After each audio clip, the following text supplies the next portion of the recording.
Bonjour, mes amis. Comment allez-vous, hein? Je m'appelle Maurice. Hein? Bien? Yeah. Ouvrez la fenêtre, s'il vous plaît. Comment allez-vous? Okay, that's all the French I remember from 50 years ago. I know that much about artistic turning also. Camera.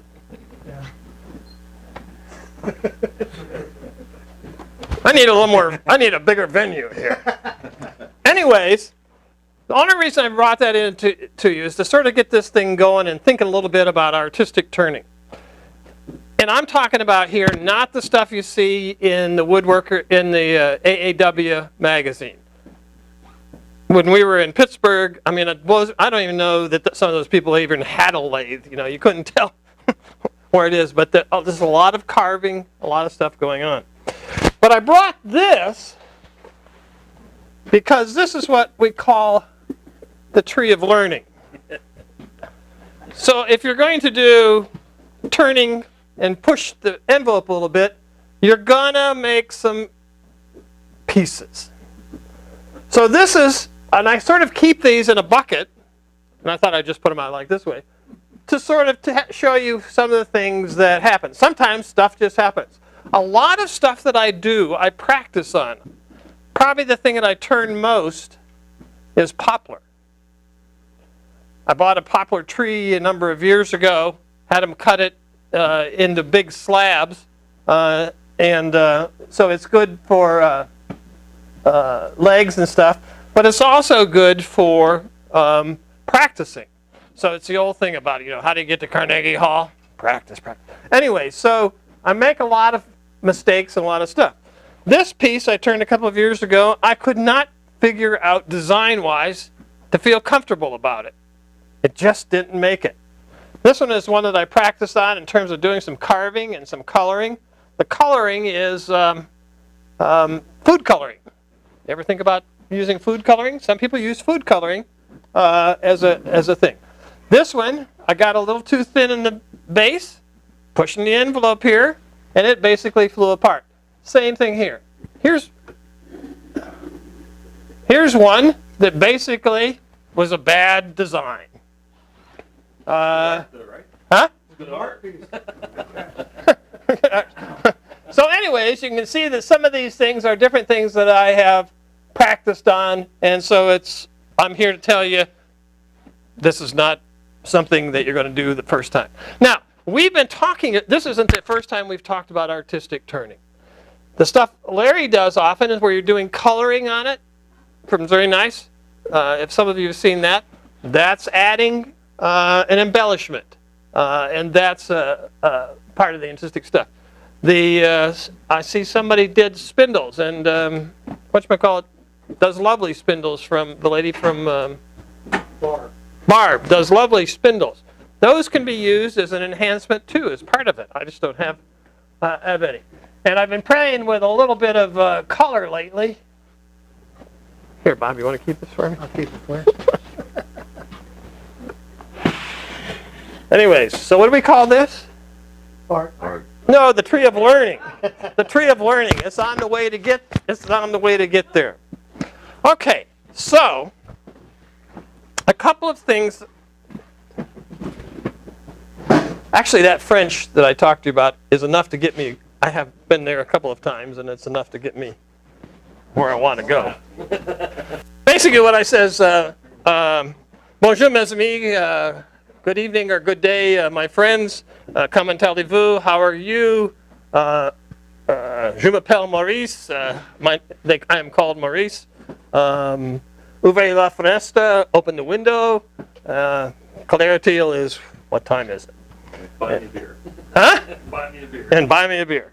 Anyway, so several things to think about in terms of designs and this. First of all, let me tell you, I've been with wood a long time. Started out with a crosscut saw and my dad on the other end of it, cutting up big logs before we had a chainsaw. And then I spent a while after I got out of high school as working in a sawmill, cutting logs, skidding logs, tail sawyer, I was the guy that weighed 120 pounds carrying 140 pounds 8-quarter slab 16 feet long to put on the trolley and then do. Anyways, so I like this. So I love wood. I've made a lot of casework over the years, but after I retired, I started to do this and making furniture and things. So I started turning about 10 years ago. I should be better than I am, but I don't practice enough. It's got to practice. Am I doing something wrong? I was trying to get you in the camera, but you're too far away. Go ahead and get you on Now we got left your side. elbow. You're good now.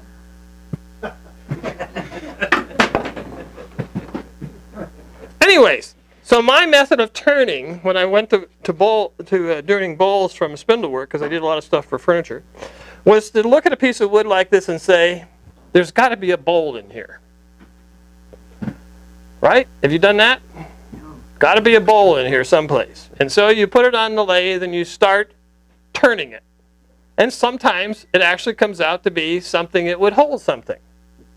A bowl, a vessel, whatever it is like this. Several years ago, I got tired of doing that, and some of the stuff that people were doing here, I sort of started thinking about other things that we could do. So I started actually sitting down and drawing out designs and trying to make them. Not easy. Not easy. Now, do you mind where I am? Okay. So, we're going to talk a little bit about embellishments. We're going to talk about proportions. And then we're going to talk about how to make a lazy S. So, in terms of these days, embellishments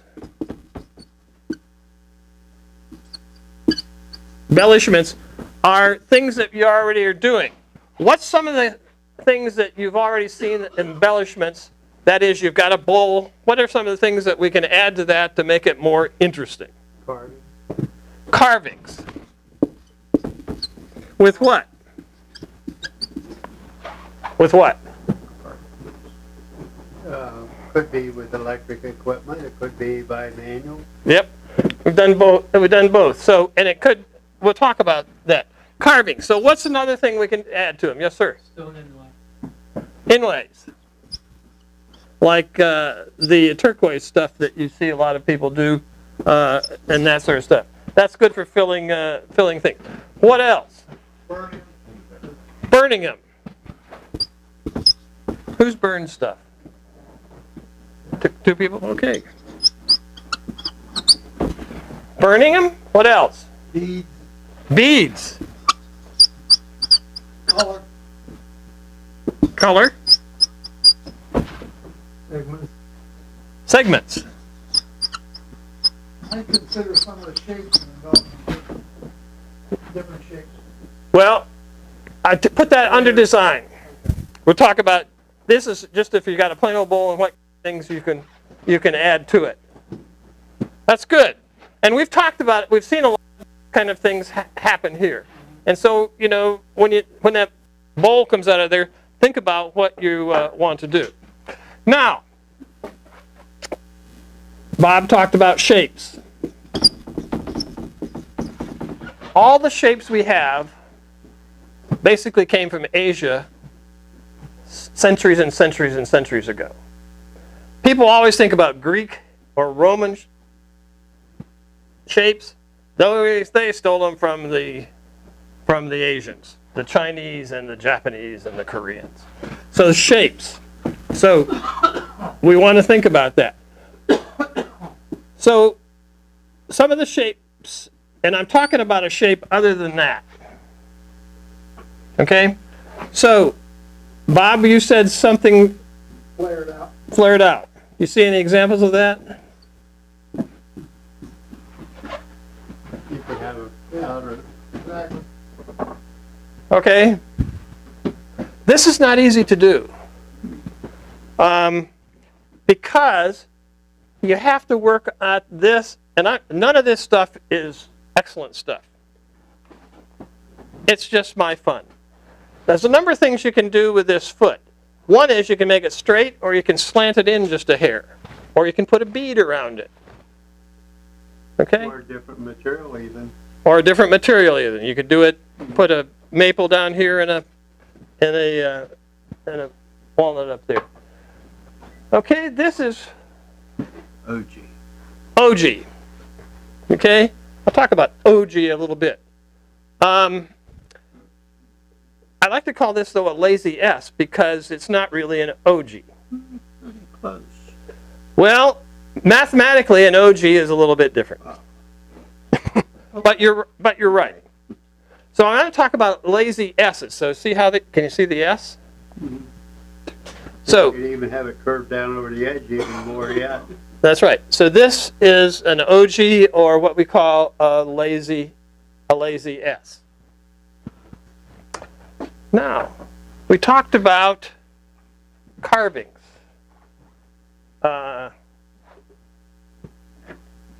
Any of these you want passed around, I'm willing to do.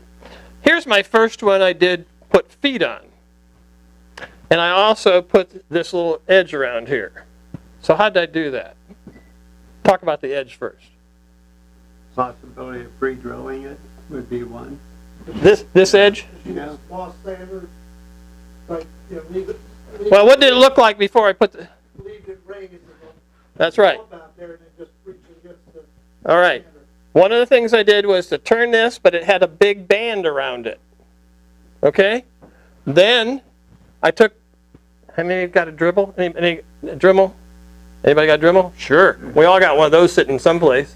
So I took a sanding drum from a Dremel and just put it against there, turning it around. You know, there's indexing on my lathe, and turning it around, and so it does this and makes that sort of look like that.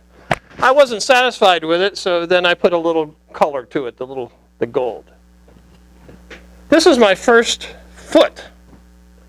They're sort of at 30 degrees, although it's a hair off. This one I did all by hand. I used chisels. I used rasp. And basically, again, where we left this as sticking out, I had a band around here. And so then what we did was, after we were done turning it, take it off, cut the band off, and turn it around like that.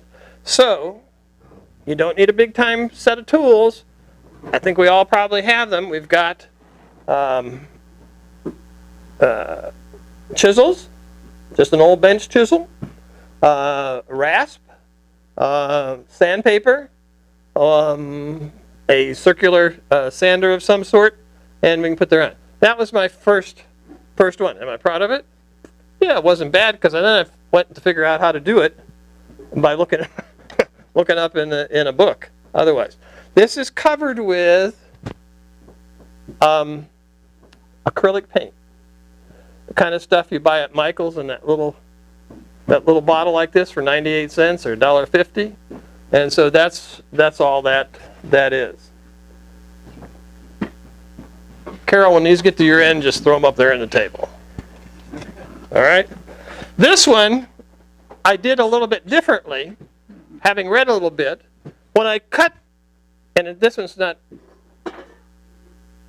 quite like I want it, but again, I left that ring around here, but I tried to make it blend from here to here. That's sort of a trick, to see that it sort of goes into it. Can you see that? All right. So again, this time I used a sander.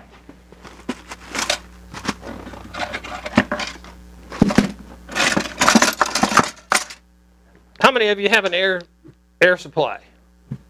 Ever use one of these? No. I also have a 3/4 inch, in 45 degree sander that I do, an electric. But I find that this also, you got to wear ear protection because it whines. The electric one gets a lot of dust in the motor and burns it out eventually. I meant my second one. This one doesn't do that. So you already got everything below these. So what I did here was to just cut some of that out of there a little bit, and then just cut that back. So legs, huh? That's actually pretty cool for you to do. That's just a bowl like the rest of it, like you already do, and just put some legs on it. In terms of legs, one of the things we can do is to just do a bowl like that and put a band on it. So that's a decoration. It's not just a plain swoop, but we can add to it a foot, and it puts it to a whole different look. And see how that foot also has a little cove in it. Can you see the cove? Or you could burn a line in it. Anybody want to see those? Don't get too excited about this.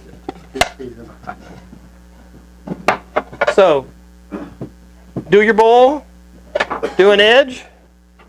See, this one has just a slight edge and a foot. That becomes a whole different kind of thing. Now, this one would actually hold nuts or fruit for a display, so it's not worthless. Here's another example of a foot. This is sort of a favorite of mine. Again, it's not going to hold much because it's got a hole in it, but also it has a small thing. But it's pretty to look at.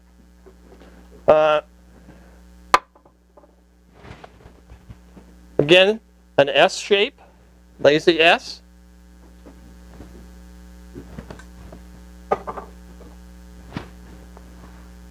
Lazy S or OG.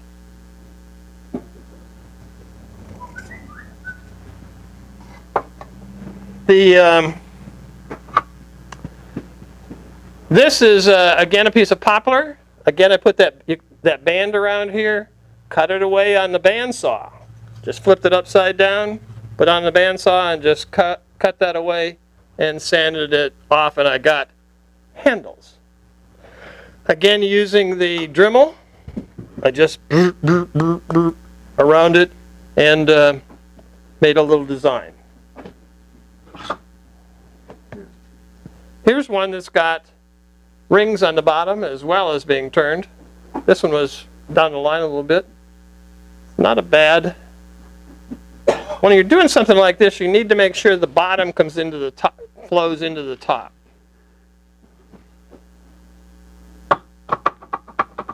Same thing here. This is metallic paint. Makes it look like copper. That's a two-stage process. Craft Supplies now handles this. It was a little hard to find, but Craft Supply now handles this, and so people like that. I made some bigger ones like that. Here's a copper plate. It looks like hammered copper, but it's just paint that came from the Benjamin Moore store, metallic paint. I think somebody will buy that for a decorative thing for their. You originally had that smooth. Is it the paint that gives it the? It's the paint that gives it the I know they make a spray wrinkle, what they call a wrinkle paint. So I guess that would be just about the same thing. This is different, I think. This is two parts in it. Okay. This, what he's talking about, is crinkle. And this is where you take and put your first coat on, and then you can do it two different ways. One is to put hide glue on it. Let the hide glue sit there for about 2 hours, and then paint over it, and it begins to separate like this. This is not one of my best examples of that. But the other thing is that there's actually crackle that you can buy from Craft Supplies or from Woodcraft or whatever like that. Some people like I've sold some of these for centerpieces for people to decorate with. They add other kinds of things too. This is a practice piece. This is poplar. I'm not going to hold this up as any example, except that I wanted to show you what crackle looked like. Pass that around. Here's a similar one with some designs around on it. And what I did here was to paint it red first, and then to take a small, one of those metal handled brushes, well, acid brush, with some Vaseline on it. And I just went psh, psh, psh, psh, psh, psh, and put the Vaseline on it, and then did the paint. The paint doesn't stick to Vaseline. So after I did that, then I just took and wiped it off, and I've got, I don't know whether that's good or not. I just did it to show you as an example of that. And again, you've got two different colors. John, I did take this back and turn it, but I still didn't get the lump out of it. See, I'm not happy with this thing. It had a lump in it before. So, Vaseline. Pass that around. Huh? We'll pass it around. Not a great example. It gives you an idea of Gets- something to do. Yeah. This, unfortunately, is a piece of maple that turned out with a dark spot, and so that sort of takes it away. But what I got here is a ridge that I've used a chatter tool on. You can see that it makes this sort of thing. And then I colored it with a piece of Cocobolo. I took a Cocobolo blank, which is resinous, and while it's spinning, I just put it against that, and it came up with that color. Now, here's something fun. Yeah, how many of you have machines that reverse? Yeah. You ever use that for anything except sanding? Here's something interesting. Huh? Oh, I do. I just turned it backwards. Oh, by the way, sanding. I read the notes and it was a good job. One of the things I've done is to begin, well, consciously over the last year, is not to sand anything more than 500 RPMs on it. Let the sandpaper do the work. That sort of stuff. Anyways, so when you're doing this, you leave this, put this, you got a bigger band around here. You put your work on it, and then take your gouge and cut this part of it out. The problem about doing the inside is the gouge will skate sometimes and go right into this. So one of the things you can do is put it on the lathe, turn it backwards like this, come back here with your small scraper and just scrape it out, or your gouge. So this inside part, to avoid having a runaway scrape here, I turned backwards, and finally, after all these years, have a good reason for having a lathe that goes backwards. Did you understand that? Yeah. Why does it work different if it's going backwards? Huh? Why does it work different? Because if it skates, I'm gonna go into the center here. Yeah. Whereas if I'm doing it here and it skates, I get a catch or something that skates, it's gonna go right into my decoration.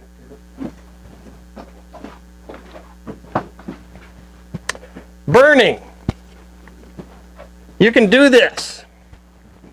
All it takes is a propane torch. At Ruth's suggestion, I now have a little butane torch that I use that came from Lowe's, about $25. But here's a hollow form that I did years ago. Here's another one. Again, it just brings out the grain. Sort of fun. Now here's one that has some carving on it. It's ebonized. Again, this is just a fun sort of thing. I've actually done this piece 3 times. Just if I'm not happy with it, I just put it back on a lathe and turn it off. Anyways, I call this one 29 sticks, because they're actually 29 sticks. This I did with a hand gouge, carving gouge. I think it was a 12 or something like that. Anyways, and then burned it. The black is not paint, it's ebonized with burning. And then put a little walnut oil over the top of it. So you burn it, and you can see I've got different shading here so that the wood still shows through. I try to do the edges a little darker and then inside. This is a piece of poplar. This inside here is stained honey maple. Yeah, it's a water-based, it's So it's an insert like, no, oh, okay. it's a dye. I just dyed the inside. The stuff that comes in little things like this that you can mix with water or that. So anyways, 29. Here's another example of burning. See, this is just a nice little plain box, but it has burned in stripes. Now, we use, piano wire. Damn, I thought I had one. Oh yeah, here it is. What you do is you take, when this is turning, hey, when it gets to be 9:45, let me know. When this gets to turning, you put this. You'll know. No, you're going to be so excited when I get going. Anyways, what I try to do is to take a skew and I make a little gouge in it, and then I take and put this in it and hold it till it smokes. And so that's what these do, and you can do other things like that. I have 3 different ones. You can make your own. Do not hold this wire. Do not hold this wire in your hand. And don't leave it, don't set it down any place that it's going to get. Huh? You only do it once. You only do it once. But anyways, the thing of it is, wooden handles on it. My friend Frank was down one time, and I showed him some of this stuff, and he went home and got a piece of wire, and he said, "Damn, how do you do that? That burns my hands." I've used just regular wire already. It Yeah, don't last very long, but any kind of wire. Playing piano. Use 9 wire and some key rings. Forever. Oh, yeah, piano wire. I've been using one for. just wrapping around your finger? that's the dumbest thing I ever heard. You want to do that one time, huh? You can do that once. Appreciate that. Use your finger and. So, I mean, if you've seen this stuff, I hope you haven't seen some of this stuff before. Now, this is just a little maple box. Again, very plain, but I want to show you a couple. So I put this little top on it, and that makes it a little decorative. But this box is different than that. The grains match up on that if you turn it the right way, and they do all in this. Often this stuff changes, so if you're making a box, make a little indentation right there at the groove, so that there's so it's not just flat against it, because sometimes it'll change over time, and it doesn't have to fit that tight. But anyways, put that in there. Nice piece of maple. Now, time to talk about proportion. Talked about embellishments, and we've covered a lot of these things. I don't do segments. We've carving. I haven't done inlays for this. We did burning. You've seen some beads, although they're square beads, color, and segments, and some things on shapes.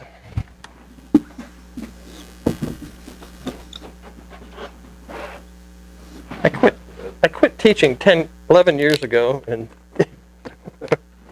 these are there. Okay. In terms of thinking about designs, we want to think there's several ways to do that. One is, if you're going to put an embellishment or a curve, make it 2 and 2. Put it right in the middle. I don't think I have anything like that.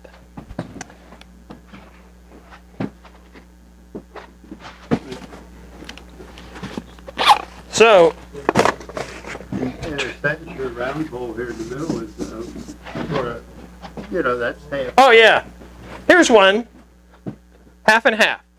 So the design is this. This bowl sat around for several years after I turned it. Couldn't figure out what to do with it till I started getting ready for this class.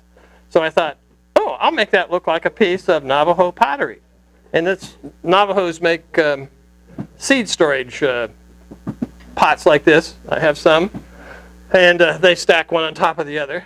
So what I did was to just put this band around and then use my Dremel sander and made these little marks, blah, blah, blah, and then painted it, maybe with Rust-Oleum. Rust-Oleum is, I've used Rust-Oleum a number of times to get a good color. Then put the black band around it and then went back and filled in the cutouts. So it's just a sort of a fun piece. Excellent piece, not really, but it's an example. I couldn't figure out what to do with it. So it's an example of two. So that's dividing it in half, 2s and 2s. One of my favorites, though, is to think about thirds. Thirds are important. Your finger is divided in thirds, almost equal thirds. Look at it. Well, look at your own, not mine. Anyways, so something like this. Here's 1, 2, 3, although that's really a 2. It started out as a 2. What do you think, John? That's a 2. See, because it divides right there. Okay? Oh.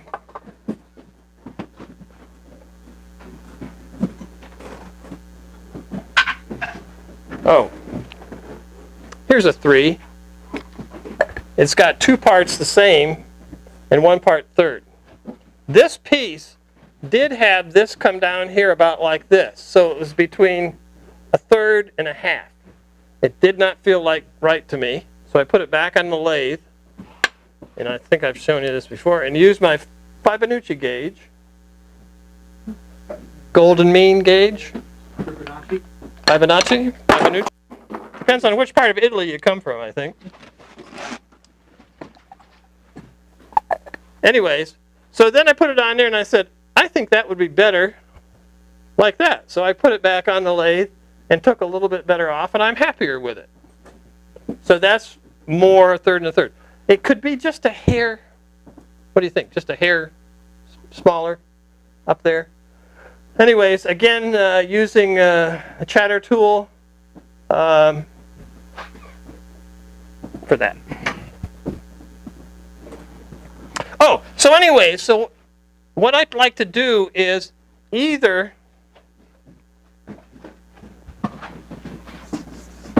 put part of it down here and this be one part, or part of it here, you know, whatever curve or whatever I'm going to do. Sometimes we want to do a curve like this. See? So this is straight.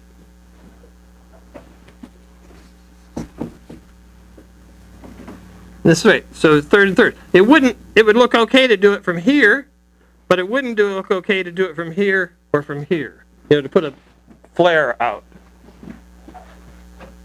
What time do we want to go home? Boss? Well, I have to get the car back to my house by 9:15. Okay, so 8 o'clock, are we done? No, help me here, please. That's the Okay. case, we got 5 minutes. Yeah. This, I brought this piece because sometimes I have trouble doing beads on the bottom of bowls. This looks like a beads, but it's not the bead. I didn't turn the beads. I turned this flat. I turned the spaces between them with a little flat scraper.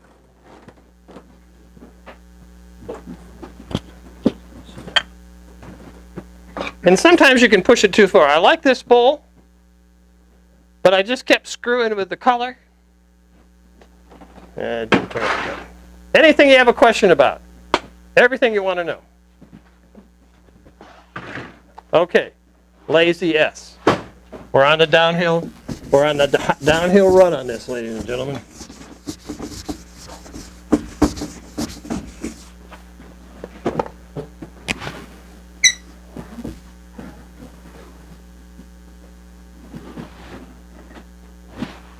An OG, as you probably know, is a half a circle, whoops, like that, sort of divided in the middle. I went the wrong way on that.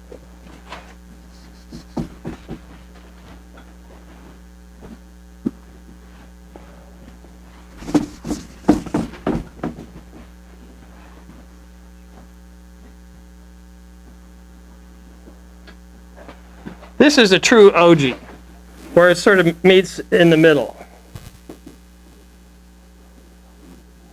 I had the worst time trying to figure this out. So that's sort of like this one, and it's mathematical. I had to sit and draw and figure these out with compasses because it's off this line, and I can show you how to do that. But what I'd like to have you begin to think more about is how I can make a design like that. It can be like this. It can be like this. These are all S's. Lazy S's. Is this new to anybody, or do you know how to do this? Are you trying to stick with 1/3 and 2/3? You know, you don't have to. Yeah, well, I mean, that's what I still try to do is, you know, put the lower part here, or divide it in the middle, or put the other time up. See, here you've got a flare at 1 and 3. Okay. So, move the setup.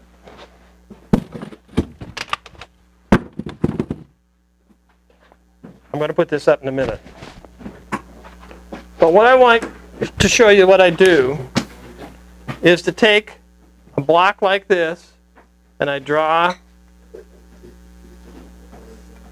halfway down. Okay, so I know what my mark is. And what I'm going to try to do is make an S. Now I want to show you this. This has a nice curve here, a nice curve here, but it stinks. I even drew this one out to try to make it like that. Why does it stink? It's almost not really straight, but it has sort of a straight appearance to it. I wound up having, because I was messing with trying to get around, and this is what happens, is that when you're doing this, sometimes you get into pieces, things in the wood, that you have to take more off than you think. So I took too much off here. It should be more out here. Guess what? It goes on the tree of learning. I like it. Now, if you want to improve your turning, to do something like this, you need to find somebody that you trust and who knows how to give advice. I have two people that, although sometimes it's cruel, that I'll go to with my pile of stuff and say, sort through this and tell me which is good and which is bad, or which is not good, not as good. And that's been very helpful to me to do that. So gradually I'm getting better. I need to practice more.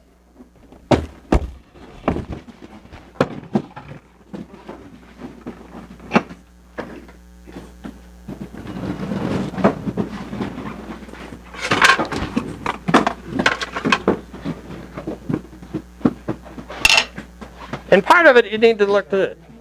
Now, you want to look at this? Just in terms of the tools I use, most of the time, I use a tool that's ground like this. And if you'll notice, it's got a, can you see this? Help me. Here? Notice that I also have ground off the edge. So I grind this to 50 degrees, and then I take and round off the bottom of it. that means I can get further into the bottom of the bowl than if this comes straight down. So it doesn't take anything to do that, just do your normal grind and then cut that off. Now, this might be heresy to some people.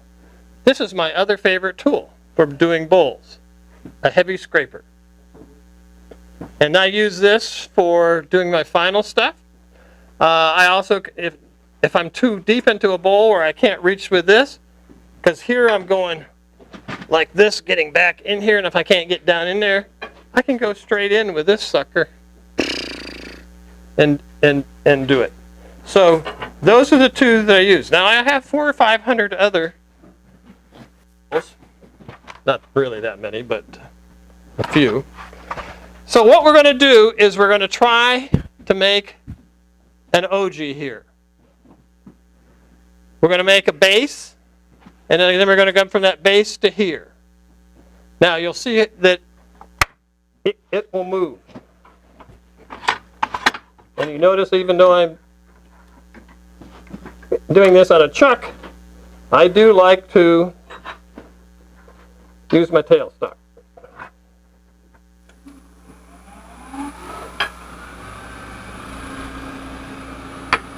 This is always embarrassing, isn't it, when you do these demonstrations and it just goes to hell. We'll see whether it does or not. That's the way you learn. Yeah, you learn not to do these things. No, that's not true. I had a lot of fun doing all this stuff. I mean, a lot of this stuff is stuff I made up for just this class. Okay, so the first thing we do is we're going to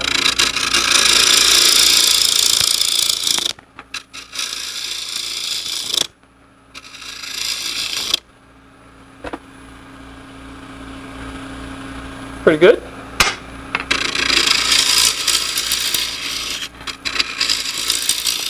Now I'm using it straight across. I'm holding this straight up and coming down here and just using the front edge to do that, get that straightened out. So that's first thing you always do is got to do, of course, is to get that straightened out. Now you can see by the double image here that we're not round. Same deal.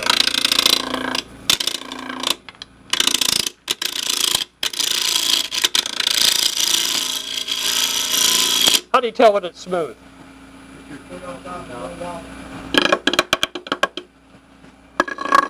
Better, bad. Spindle turners know that.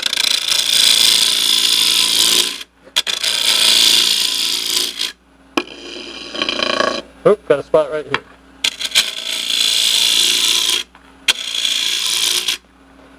Okay, remember I said where's the curve going to be? The inward curve. We're going to do an inward curve and an outward curve. Well, we're not going to do the inside of this. We're going to start here, and I'm going to leave a little bit down here to put my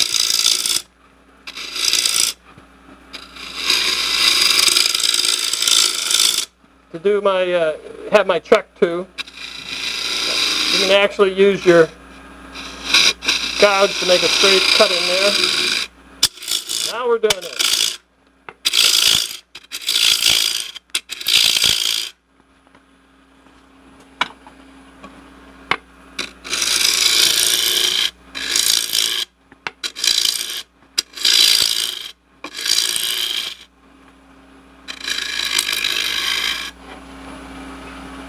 That's sort of nice, but that's not what we want.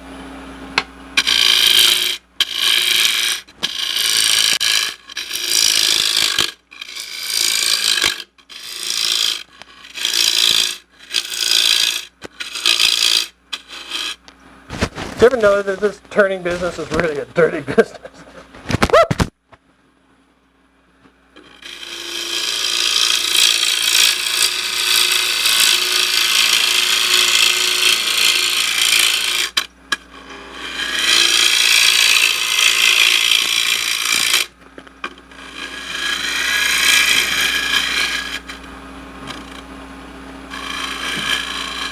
When you're doing this, look at the far side.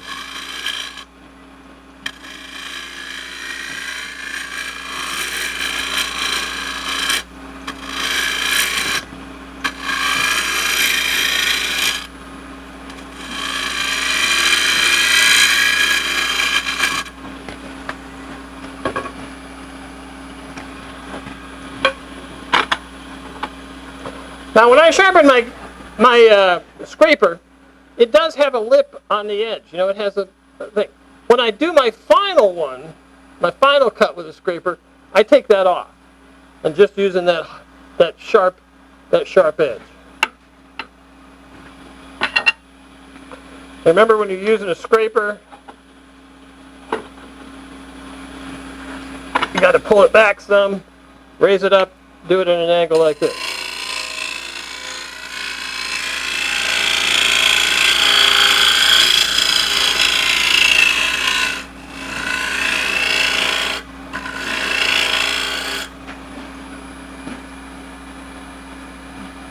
Jim, how's that look? Where does it go? Where do I need to fix it?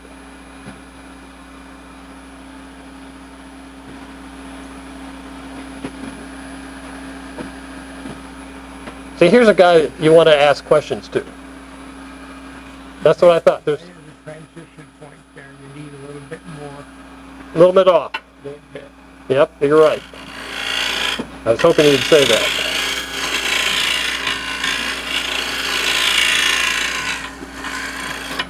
Is that better? We at there? Okay. Now, so that's one of the ways that we can do this. Let me do the back side.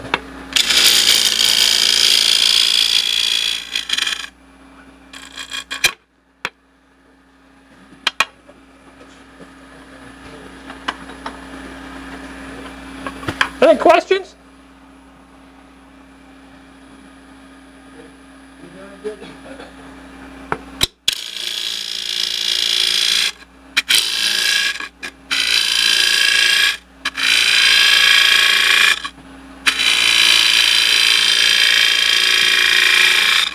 You know, the old adage about you can always make it smaller, that's really true in this kind of stuff, because if you want to get this right, you sometimes have to keep.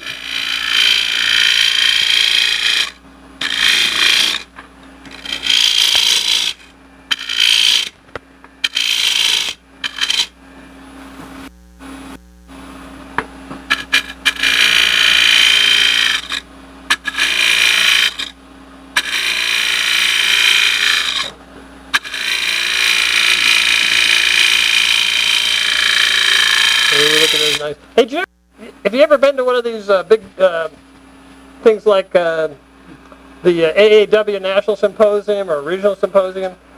They always demonstrate with poplar. Why? Because it's easy to turn. And it's cheap.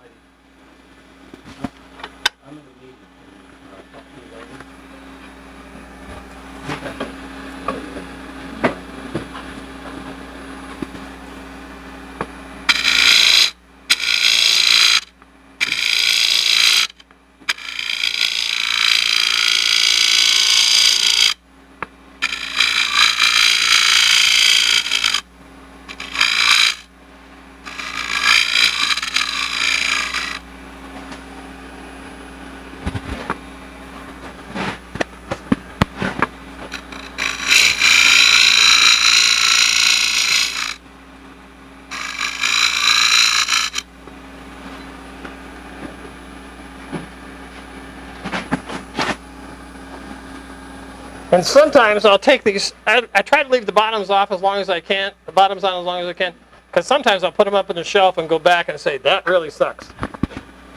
That's a technical term. Anyways.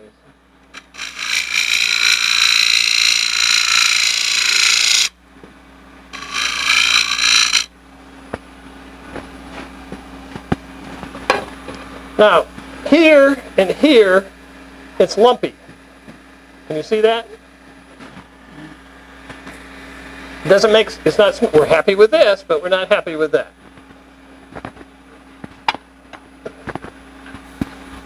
picture.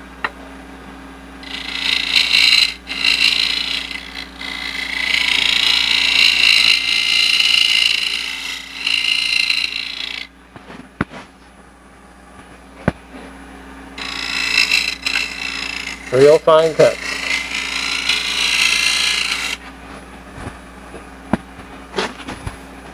Transition point a little rough there, Tim?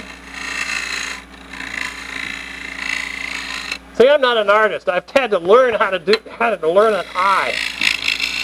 And I've learned that eye from letting people help me do that. One of the guys I do this when I first started out, I'd bring him some spindles and stuff for legs, and he would go, no, no, no, no, no. But I knew he was right. What do you think, Jim?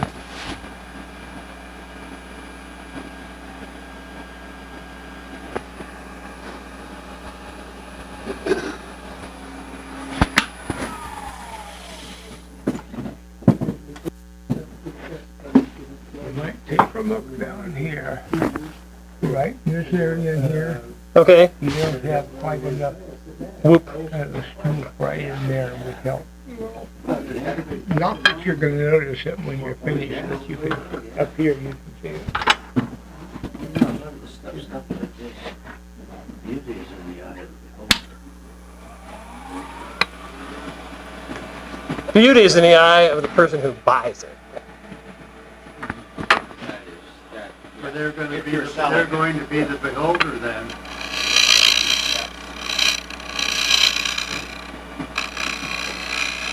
Okay.